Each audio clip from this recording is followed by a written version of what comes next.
name's Sean O'Callaghan, and I'm a vegan blogger, activist, now a published author, and an event planner. And I run Weekly Market in Hackney, which used to be monthly, but it was so popular, too many of you were coming along, so we've had to make it weekly.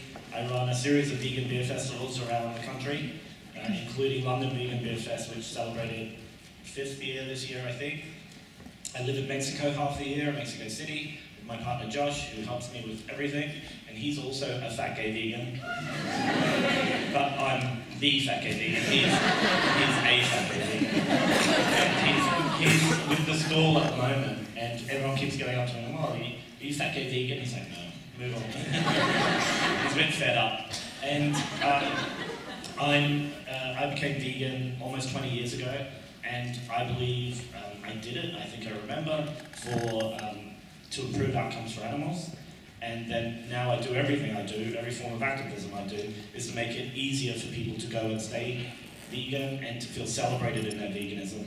But now I'm also moving through that and trying to make myself more aware, and our community more aware, how compassion doesn't just end with animals. We also have to resist other forms of oppression, and we have to stand up for vulnerable people in our community and in other communities. And compassion doesn't need to be limited, and that's what I do.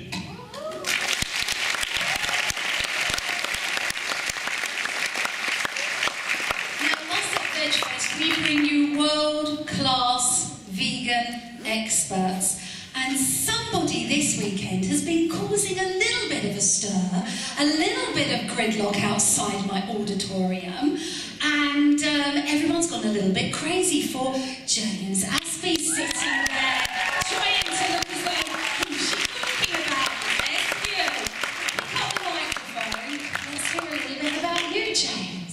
They've been causing trouble for me, that's what's been happening. No, it's been so amazing to meet so many people here. It's been amazing, just blown me away. Yeah, my name's James Aspey. I'm an activist from Sydney, Australia. Probably most well known for taking a year-long vow of silence for the animals, or even more well known for actually breaking that vow of silence on Australia's most popular morning TV show in an interview that was viewed by millions and inspired a lot of, planted a lot of seeds, inspired a lot of change in a lot of people. And since then I've travelled the world giving free speeches on my journey, on activism, just trying to do my part to spread the message. One of those speeches has over 12 million views, another has 9 million. So it's really good to see that, the efforts are, making a difference and getting out there. And I'm inspired by a lot of people that I've met here today, and it's mutual, and it's just been amazing. So thanks for the invite, and thanks for having me.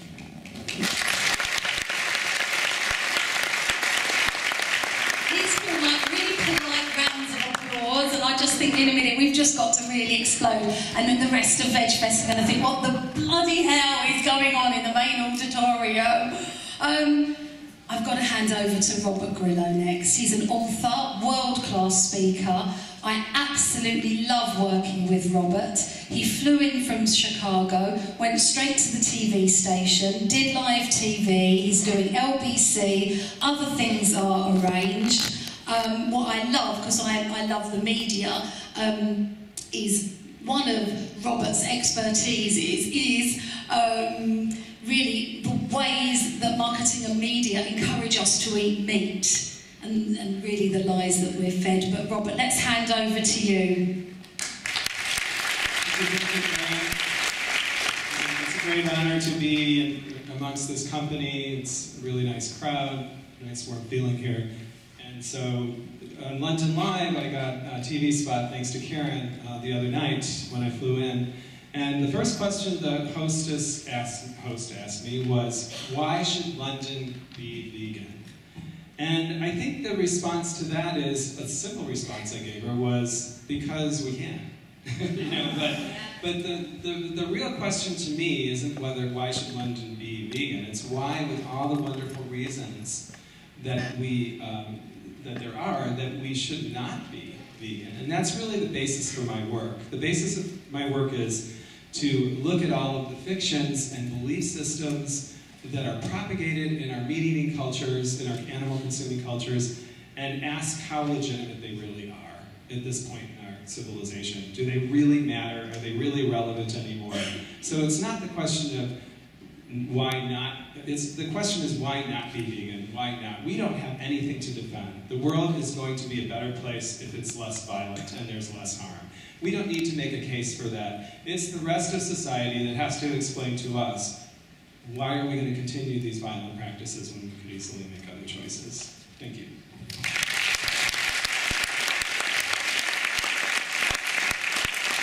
I don't know if Will Tuttle remembers, but he very graciously filmed with one of my cameramen and presenters on Veggie Vision TV about 5 years ago, and he might not remember that, but it was such a beautiful, incredible, inspirational interview that Will did, that it really changed the life of the person that was filming for me for Veggie Vision. And I'm just delighted. I mean, author, speaker, we love having Will here at Vegfest. Will, tell us a bit more about you. Thank you, actually, I'm really honored to be here with my wonderful spouse, Madeline, a visionary artist from Switzerland. We're right in the beginning stages right now of another lecture tour. We were just in Spain and Switzerland, and now here, and we're heading to India and China and Taiwan. And since the World Peace Diet actually has been translated into now 16 languages, we've been really in a very fortunate position to be able to witness the explosion of veganism in Africa, in Asia, in Eastern and Western Europe, and really all over the world.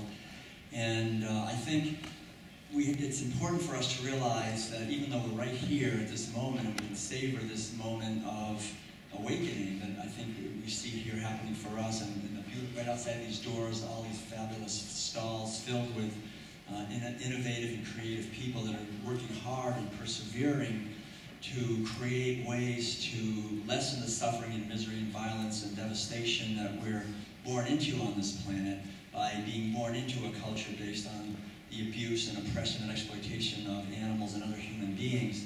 That we do have actually not just a critique of a violent, obsolete system, but we have a beautiful solution.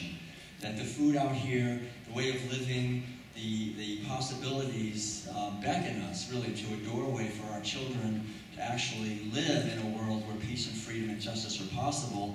And there is an awakening of human consciousness on this planet right now that we are privileged to be part of. And it's essential, I think, that all of us make an effort to understand the consequences.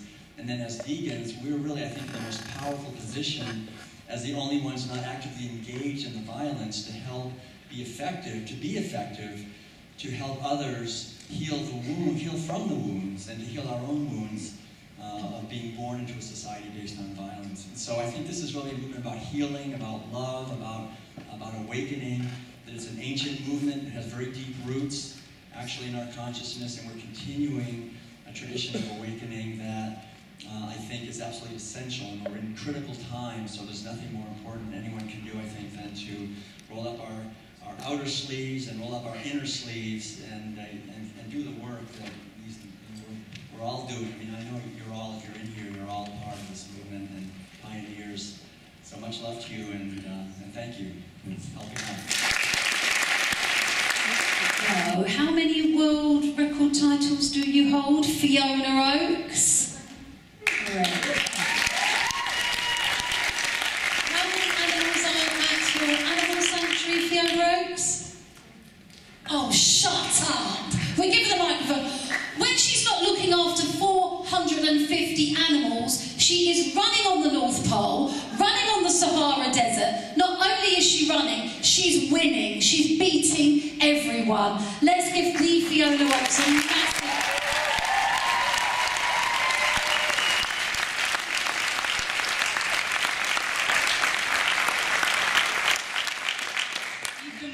For me. Okay, let's move on.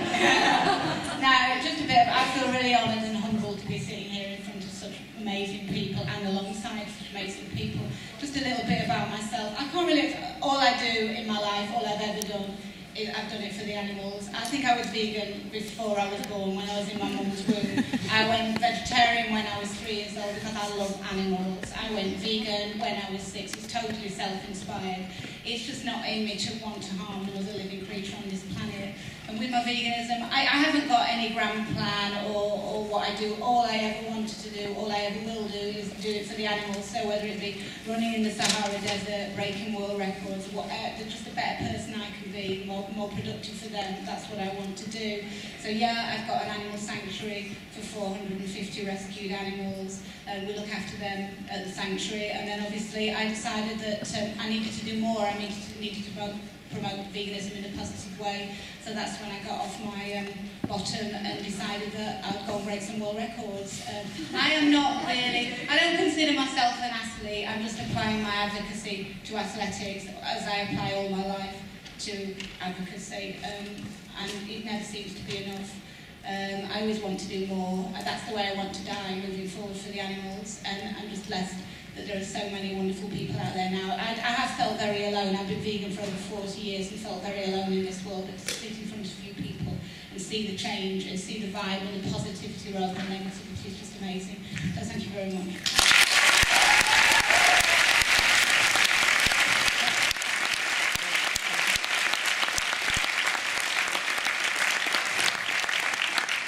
It's a little bit difficult to speak.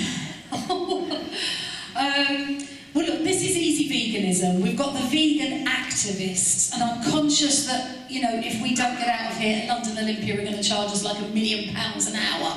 So I would like to just hear from everybody. There may be inspirational initial tips of what we can do to get active to promote a vegan message, and then maybe let's throw it over to you guys. Does that sound okay? Yeah? Oh, I'm seeing lots of nods. No one's saying no.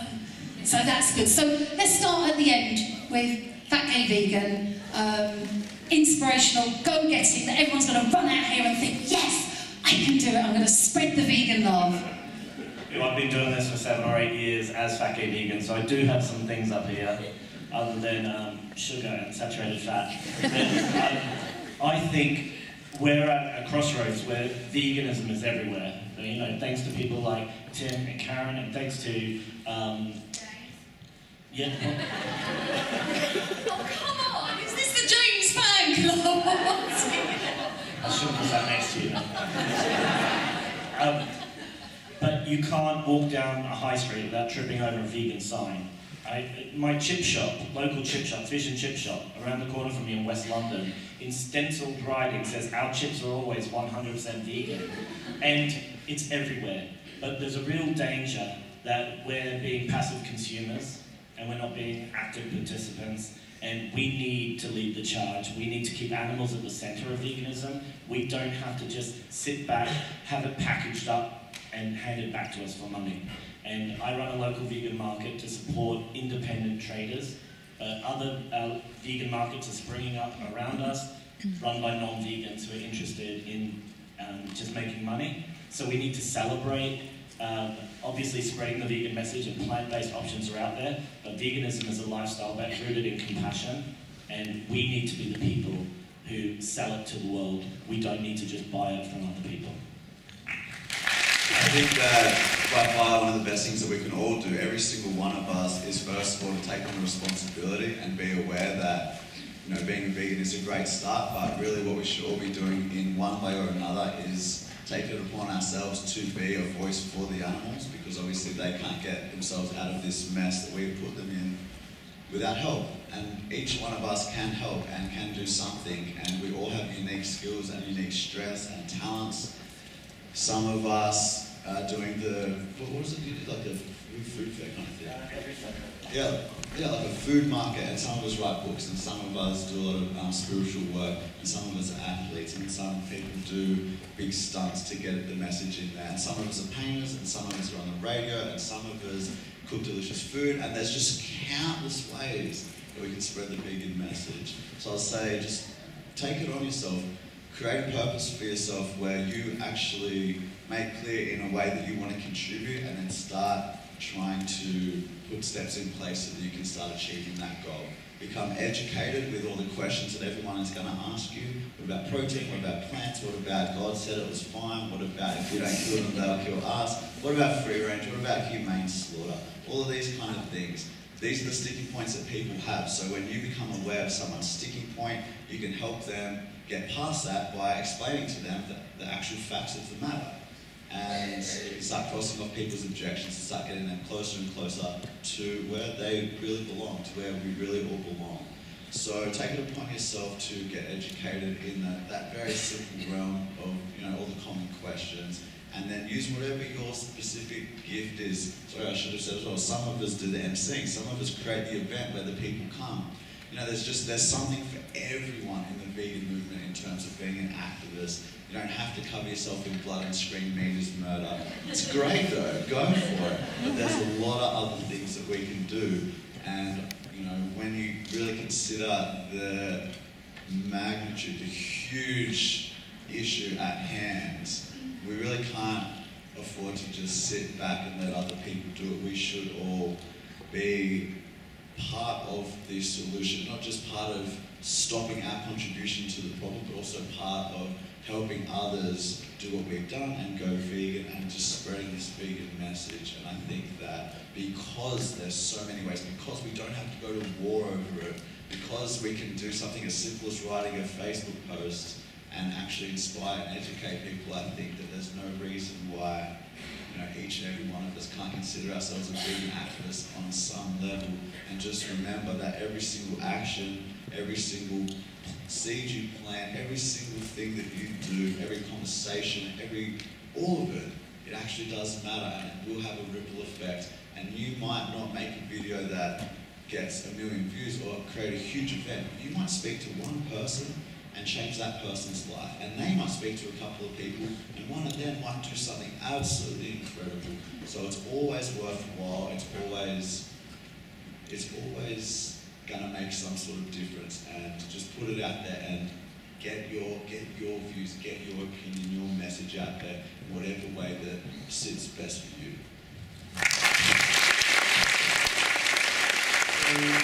For me, I think that the greatest source of inspiration is the most often overlooked source of inspiration, and I believe that is ourselves. I think we give ourselves far little credit for being the pioneers of change, the change that we want to see. And I think this resonated with me most when Trump became elected president. And I and thousands of other people flooded the streets of Chicago, along with cities across the country, with causes that we cared about, things that we were afraid about that could go wrong. Gay rights, workers' rights, women's rights, animal rights, environmental justice. Every cause you could possibly imagine is represented in this resistance to Trump. And it made me realize that there is an incredible energy and power in numbers, in ourselves. So it really is up to us to shape this vision of what we want to see. And we can't get it from the outside. We have to find it from ourselves, from doing introspection, as well as building our own community and strength in numbers. And what I saw not too long ago through YouTube video, in London with the Animal Rights March, and some of the young people speaking at this march that apparently attracted around 5,000 people, and heard speakers like Earthling Ed, I was shaken and moved by what I saw. And I think that that kind of inspiration is what we need to build it. And we need to build with these other progressive causes that are concerned and advocating on behalf of the environment and workers' rights and racial justice and all of these other things, because they're all connected. We're all struggling against a common oppressor.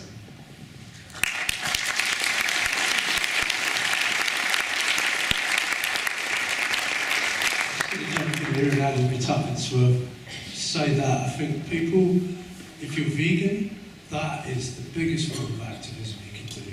Being vegan in itself is a massive, massive statement.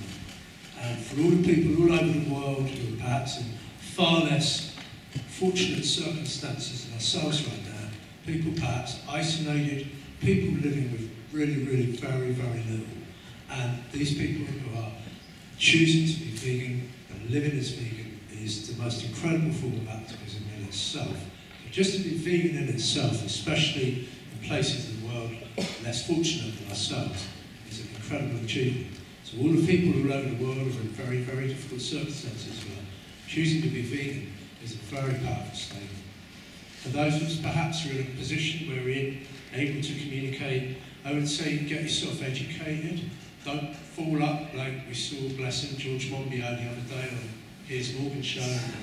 Took apart because, you know, he hasn't quite approached veganism yet from a justice for animals perspective. The difficulty about all these other things like health and environment and stuff is that they're all great, but they're not, they've got holes in them. You know, those arguments don't stand up like 100%, but a justice for animals perspective does. That's the one really that we need to learn about, educate ourselves.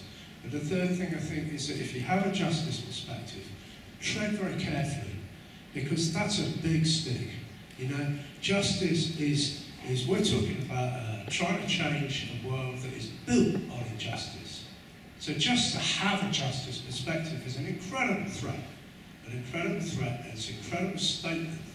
And my advice is to go very, very gently with this, because people are threatened. It does unnerve people. It does really challenge people at the deepest levels. And it's the strongest activism that we have is rooted in this thing about animals. And if we can educate ourselves and learn to articulate and listen to people like, you know, we look at Will and James. The two things I hear from Will and James especially is just this incredible love of people. You know, they love people. And if we can get a little bit more love into our activism, a little bit more respect for each other, a little bit more compassion for each other, a little bit of recognition of some of the struggles that we're all going through every day, then I think we'll have a vegan world a bit quicker, and a bit more love, a bit more love. I think a couple of things come to mind. Beautiful, thanks so much, James and Robert and everyone up here. You know, the underlying idea, I think, for me, is the idea of grassroots activism. That this is really a grassroots movement, and to resist the temptation to try to become marketing specialists, to try to put veganism in a package that we market and do studies to try to market this as something that we're trying to sell to the public, but to rather see it as an absolutely transformational wave that is going to sweep through our society, starting from our hearts. It's a heart movement. It's a movement of the heart. I mean, it's very rational. I mean, it's totally logical. But if people were rational and logical, they'd all be vegan, right? So, you know, and obviously, there's something deeper going on, and that's to make an effort to understand the programming in our society. We've all been born into a culture where we've been forced to participate in these mealtime rituals that shut down our natural empathy and sensitivity and intelligence. And so now we're on the path of regaining that. And as we do that ourselves, then we're in a position to help others to do that. But they're still wounded, and if someone is wounded, it doesn't do any help to criticize and blame and shame them and kick them a few times when they're already down. The idea is to try to love and support them in making the same transition that we've been able to make and that we're making as vegans. So I think it's really the grassroots groups that are doing that. That's why I love when we travel around the United States, primarily in North America, but also in other countries. We're always working with local grassroots groups and working to empower them and to bring more members and to help them to reach out to more people at the grassroots level, because it's when we meet together like this, face to face. And it's so great to see the Vegfest movement itself growing. I mean, one of the things that when we meet with local activists in the city and they say, what can we do to help bring the vegan message to our community? I say, have a Vegfest. You know, and like what London is doing, what you guys have been doing here is something that just really helps as a pattern to bring the message. And as James and Robert said, and everyone, the idea that it's us as individuals, it's our inner resources that we have that are often overlooked. So I recommend personally making a real effort not only to understand the consequences of animal agriculture and all of the underlying reasons to go vegan, but to also take time every day to cultivate a feeling of gratitude first thing in the morning and just feed that through the day, that I have another day in this precious life, And I don't know how long I'll live on this earth. None of us knows how long we'll be here, but however long it is, it's not very long. Our life is precious. It's a flower that only lasts a little while. And so why should we waste our time trying to accumulate things or trying to fight with people? Why not realize that we've come to a wounded society, a wounded earth that's destroying things here, people that are locked into an obsolete way of living, and shed light on the situation. And the light of love and kindness and awareness. This really starts with ourselves, to make an effort to quiet the mind and connect with the light that is our true nature. I think perhaps Fiona, I think at least I can feel into that. Running 37 miles in the Sahara or whatever, at a certain point the mind shuts off. You can't believe it, and then something else takes over. And what that is our true nature. And we can all connect with that. The power beyond the conditioned mind. This conditioned mind has been programmed and, as I say, colonized by a toxic program, that we can free ourselves when we realize that we're far greater than that. And when this movement connects with that energy, when we see ourselves not just as trying to do what other movements have done, when we realize that we're going to the very root of all the violence and oppression and injustice in this society, which starts with hurting and abusing animals, and everything comes out of this food and domination of animals on a massive scale by the millions. When we get to the root of that and change our behavior, we are planting a seed at the core. It's like if you have this massive rock and you put a crack in that rock and you put some water down in there, and at a certain point it freezes and will break that whole rock. And that's what we're doing. We're going right to the core. That's what veganism does. It goes to the very core of this problem. We're not concerned with the other branches. We're concerned with the roots. And when we bring our life into alignment with our values for ethical reasons, out of justice for other living beings, and we live from there, we're making a statement. I was born and raised in Concord, Massachusetts, where I learned to swim in Walden Pond, and Henry Thoreau said, one person, I myself, can stop the whole machine. One person who understands this deeply and lives in integrity with this awareness, the power we have is infinite, literally infinite. We have enormous power to transform our society, and it is absolutely inevitable. It will happen. It is happening. We see this. We travel. We see incredible things in China, massive vegan movements happening in so many places, in Africa, many places, and it's all below the radar, but it's beautiful. And through the internet, we were able to do Vegan Palooza, for example. It was the largest vegan summit I think ever on the internet, and just to see when we just try different things, they can have a huge impact. So I think it really starts with us, though, and having a positive approach that mobilizes the love so that we're attracting like-minded people and building this brick by brick, and it's about love, because the only way we can harm animals is to exclude them. And if we exclude others, we're doing the same thing. So the idea is to be radically inclusive. Veganism is radical inclusion, including all beings in the sphere of our kindness and compassion. And that means everyone, and then dealing directly. So I think that's the real work to do. I feel personally blessed. I've never really needed kind of a light bulb moment with my veganism. It's always been part of me. And so, but that doesn't mean to say that I don't respect and almost feel sympathy for those that don't have that. I'm lucky. I didn't really have to go through what most people have gone. It's always been in me. But I think, as you say, I do my veganism through education. I don't berate people who don't see the world as I do. I try to give them an opportunity to do so, whether it be through my running. I go out there and if I'm at the North Pole, but I always do it with a positive, kind of peaceful way. I don't want aggression in my life. I think aggression breeds aggression, whether it be to humans or animals alike. I have changed a lot, I will say. I used to be super angry on vegan, but I have changed and I've learned the lessons of that. The aggression just ate me up. So if I've got any aggression in me, I channel it back into myself in my running. But I think it's all about, as these guys are saying, it's about not just respect for the animals, it's respect for the people that don't see the world as we see it. I consider us blessed to have this awakening, and I think it's an honour and a privilege to be able to share it with others. But what I would say is, whatever your form of activism is, whether it be, as Tim said, just to be vegan, every action you make could make a massive, well, it is making a massive difference for the animals that you're not actually consuming by doing so, but you never know where things are going to lead. Always be positive and always with respect and dignity.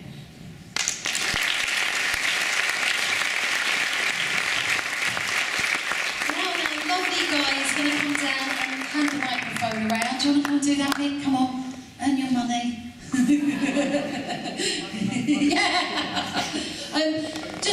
I just wanted to say quickly that every Friday on Phoenix FM, on a local Essex-based radio station, from 6 to 8, I have a radio show. And every week from 6 to 8, I talk about veganism. I have to play some music. Tim's been on my show, and you know. But in your area, if this appeals, there will be a small local radio station that's crying out for people to come in and be a presenter.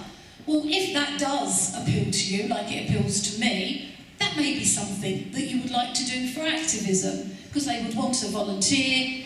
Maybe that's something. And if 10%, 1% of the people in this room did that, we might have more vegan voices on radio.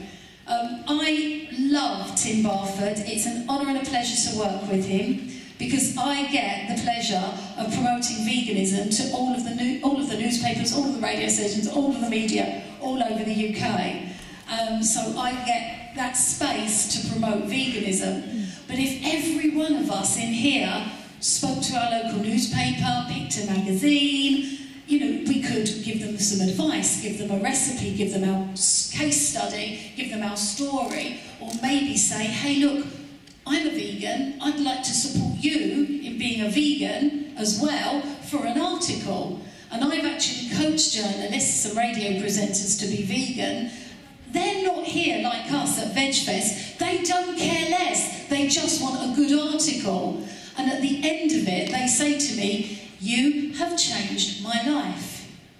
And these are people that it wasn't even on their radio until I picked up the phone and said, hey, I've got a good story for you. So maybe again, even if a quarter of you sort of thought, well, actually, you know, I might speak to my local radio station or my local newspaper, that, you know, they've got thousands of readers. So that's kind of like my activism, if you like. I do go on the animal rights marches. I helped close down a local zoo years ago. I've done other bits and pieces because I'm passionate about veganism. But just when it incorporates the media, I think that's quite exciting, because they're going to have so many readers and listeners as well, that, you know, we can plant that seed that this is the answer, in my opinion, to all of the world's problems. But anyway, let's get you active. Have we got any questions? Don't be shy. Oh, thank you. We've got quite a few arms up. Okay. This is a question for Sean directly. You mentioned that some of the markets you see that are popping up are started by non-vegans, and I was curious what your thoughts are on the vegan community supporting some of these you know, new products coming out that are started by these larger conglomerates that really have no interest in veganism, I think, other than from a profit margin. Like, you know, I think in the Netherlands, McDonald's is launching a McVegan. Should we support that? I think you should do what you're comfortable with, but we always have to think, like, our money in this world that we live in is a form of activism as well. So where we shop is an extension of our own personal politics. And if you can give the majority of your money to local independent businesses, you're keeping the money in your community.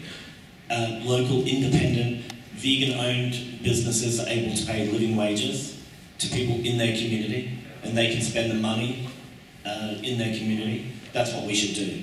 But now, you know what? You're out on the road and you're driving from London to Manchester and you stop at the services. Now there's going to be a chain store there, or a chain restaurant, that has vegan options, because we've all been campaigning for 20 years. Now, you might need to access that instead of not eating for 5 hours. And so that's great. That's where all this hard work that we've done pays off. There's you know, ease and comfort and convenience. But I think when we can afford to, and when we can physically and logistically do it, we should spend money with vegan-owned businesses and people who they're invested in the vegan movement, and then that has the underpinning. But of course, vegan cheese fridges in Tesco and things like that, they're amazing and they play a small part in a vegan future. But really, we need to be more worried about capitalism sucking the life out of our neighbourhoods, not just saving animals' lives.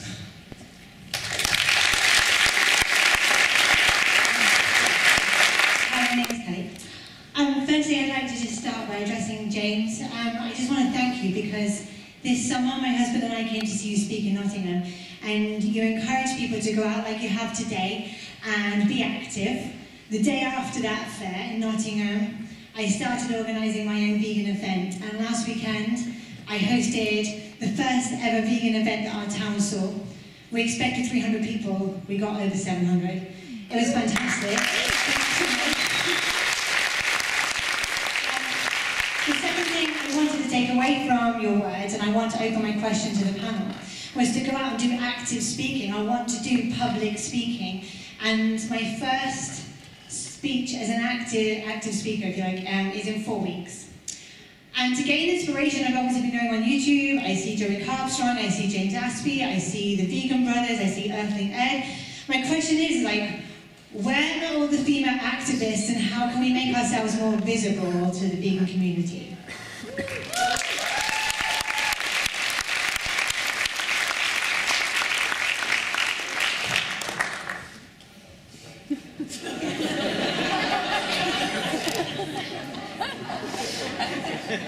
Yeah, I mean, I'm not going to lie, women do get overlooked with men. They take men more seriously. It's a really strange dynamic within the vegan world in terms of the massive percentage of women are vegan, but the men who actually kind of stand out do get more attention. I'm not going to lie about that. For me, it's kind of difficult to comment because I have just started doing a little bit more. I have been invited to events, but I'm at the sanctuary. I've got like 400, and I look after these animals. I'm going home to feed baby calves tonight, so it's difficult for me to speak about that. My actual gut reaction, I'm split. I don't know whether I want to do the activism or the sanctuary, but I realise that the sanctuary, 450 animals are saved, and by doing the activism, it could be 4 billion that you could be helping. So for me, it's kind of happened that, obviously I've got a film coming out that Keegan's made about me, but it is hard, and I think just approach people in a positive way. I mean, for me, I've been asked to speak in a lot of schools just recently, so approach schools, but in a non-aggressive, passive way that you can actually say, I want to educate these children. I don't want to force my views upon them, I just want to let them have a think about it in a very diplomatic way. But it is hard to get a voice as a female vegan activist. As I say, I'm probably not the best person to ask because I probably turn things down a little bit, or have done in the past because of the sanctuary. Just be tenacious at it, that's all I've ever been now, just like, just be tenacious and keep going. And I think actually one of the most important things at the moment is people want to hear what you've got to say. I'm coming from like a decades when people didn't want to know the word vegan. Now there is actually active opportunities, and people, the bigger businesses are seeing that. They want to hear about it. It's something that they can't overlook anymore. Veganism is, like you say, is everywhere now. So rather than, they can't bury it anymore, so they're starting to embrace it and capitalise on that. And I'm sure you'll get, loads of gigs, so to speak. Thank you so much. I think it's clear, though, that there are increasing numbers of women getting very vocal, very skillfully articulate in our movement in a variety of ways, and which is so important and fantastic. And one example that comes to my mind, a woman from Atlanta, her name is Lorena, originally from Argentina. She went actually through our World Peace Diet training program, and she just wanted to bring the message to schools, and she started going into the schools in Atlanta, bringing the vegan message, starting small, and she did it for a few years, and got really good at actually having the teachers and administrators liking her bringing the vegan message, and the parents were not, she was very skillful using science-based methods and so forth. And then she told me that she wanted to take it to another level and to train people to do that. And so we created actually a nonprofit called Ethical Choices Program, and you can check this out online, ethicalchoicesprogram.org. She has now been able to get funding, and is we're in our, I think on our third or fourth year, and she has trained over 100 educators, reaching hundreds of thousands of high school students. So these are kids aged like 13 to 17 with the vegan message all over now it's in the United States, it's in Canada, it's in Australia, and now we're just branching, we're just starting into Europe. So she's really created a very powerful method, and this is virtually all women. I mean, I would say probably 95% of the people going into these schools that she is training, and they're so well trained, so skillful, and this program is so successful. It's also pretty much under the radar. It has to be under the radar, so don't talk about it to anybody, but keep it among the vegans. But it's reaching, within she says within a year and a half, we will have reached 10% of all youth in America, in the United States, through this. So this is huge. And it's something that just one woman had this idea and was persistently working on it and then training other people, and she's now getting a lot of funding, over $1 million to do this. So it's a good example, I think, of just of the power of as Robert was saying, of our own inner resources, whatever gender we are. The idea is our voice and our inspiration is precious, and there is a place for it, I think, for sure. So I just could jump here and say something. I've missed some of your conversation, but female activists, there's one female activist in the country right now has just raised, well, with her team, I think over £50,000 to show cinema adverts for the first time in the UK. I think they're going to reach over 2 million in the next few weeks in cinema adverts. That's Julia Galatney from Viva.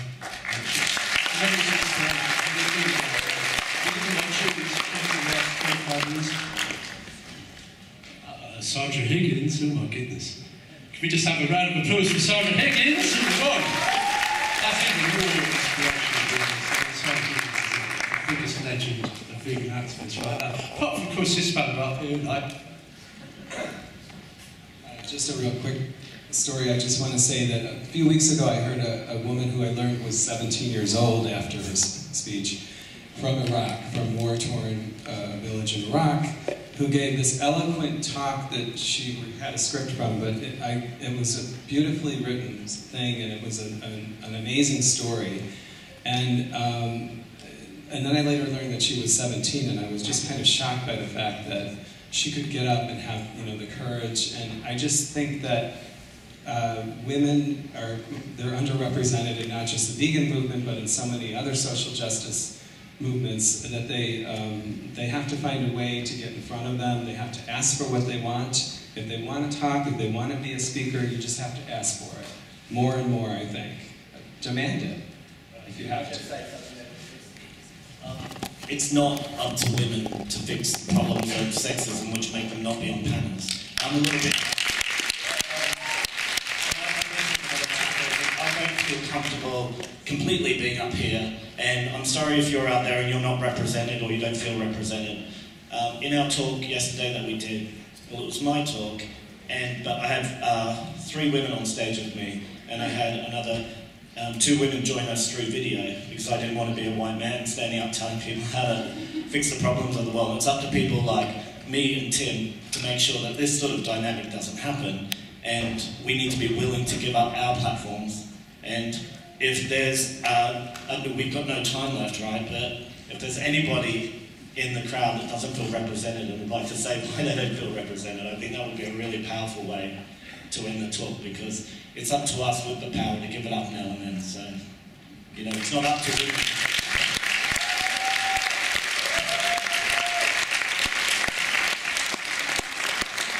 I work in primary school. I don't know if that's maybe, a no-go, and it's more of a secondary school talk, but could you please inform on how I would go about that in the best way possible to be more successful in getting into schools and having that conversation as a guest with the years, maybe year 5 and year 6 onwards? Yeah, well, what has worked really well is just working with the curriculum.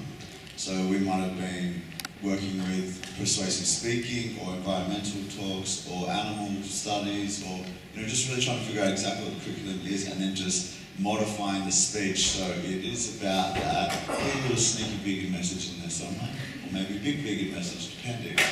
And it's also helped to have someone in the school who was willing to go out of their way to help make it happen. So for me, when I did speeches in this country, I had 5 speeches in one day at one of the high schools here, one of the times, and a woman made every single one of those speeches happen, a woman who worked in the school. So she went through all the, ticked all the things to make it happen, speaking to the parents and all the other teachers, getting them all involved. I was doing the virtual reality experience with 14-year-old kids, which I wasn't expecting to happen. So when they said, yeah, bring them out, I was like, oh. And it was absolutely amazing. I think as well that if you can get into schools, the ethical choices program is absolutely a good way. I've heard about that as well, it's really good. But even, when you can get into these schools, if you can target this audience, they're the ones who aren't going to get so defensive, they're the ones who are really going to listen. The problem is that they might not be able to change so easily because they're probably not cooking or doing the shopping or things like that. But by changing that perspective, or giving them an alternative perspective early in their life, I think it's really significant and definitely a worthwhile path to walk. Absolutely. I'm just going to say now, we're going to wrap up, so it's just one last piece from Fiona, because we're approaching the end of the show. So Fiona. Just tread very carefully if you go into schools, because I know people who have invited, and you get a lot of backlash from the parents. The kids love it, they go home, and then the parents come back and complain. So for me, I've got, one guy asked me to speak at a boarding school yesterday. He said, I'd like you to come as a marathon runner, and then you can sneakily get in the fact, and how do I do all this? Well, hey, I happen to be vegan. That's what I've done on the BBC. I've been told that the BBC don't mention the veganism, so I've had to sneakily. And when I was talking about the ladies, I've had to kind of build a platform on which to speak out. It's going to be some subversive veganism where you can do something, get really good at something as a vegan, and then go and talk about it, and then people want to know more about it, and oh gosh, she's a vegan. So just tread carefully with the school scene, because it can backfire. I know it has backfired with one lady, and it's a little bit of a minefield at the moment. So just to go in and talk to kids about that, because then they go home, they're enthused with it, and then their parents complain, and it causes problems. Mm-hmm.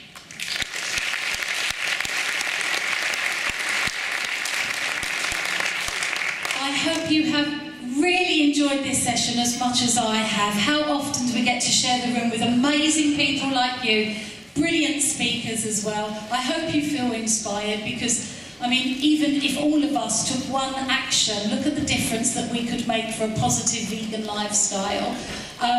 Please, will you give a massive round of applause to all of these amazing people.